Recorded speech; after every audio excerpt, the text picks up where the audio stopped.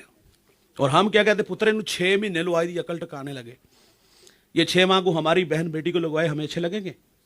اور یہ جو 6 ماہ لگواتے ہیں نا یہ اپنے دوستوں کو بھی مشورہ دیتے ہیں کہ میری زندگی تو بڑی چنگی گزر رہی ہے.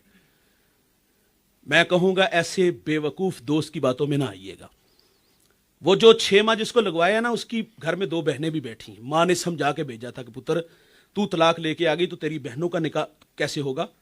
وہ ایک جانور کے ساتھ زندگی گزار رہی ہے. کبھی دل کے جو ہے وہ کبھی اس کے من میں اتر کر کے دیکھو, اس کے دل کی تلاشی لے کے دیکھو کہ تمہارے لیے کوئی محبت کے جذبات ہے. وہ صرف ماں باپ کی عزت لے کے بیٹھی. فرمایا کسی کو شرمندہ نہ کرو. شرمندہ کرنا یہ اخلاق سے گرے ہوئے رویے ہیں. آج میں عادت سے ہٹ کے تھوڑا سا لمبا شاہ جی بیان کر گیا, معاف فرمائیے گا. میری کوشش ہوتی ہے جب شاہ صاحب ہوں, یہ آپ کے بھی محبوب ہیں اور میرے بھی محبوب ہیں, میں انہیں بڑے شوق سے سنتا ہوں اور آج بھی سنتا, لیکن شاہ صاحب سے میں نے وہ رخصت لے لی. صبح جمعہ ہے تو جمعہ کی مصروفیت. اللہ تعالی ہم سب کو عمل کی توفیق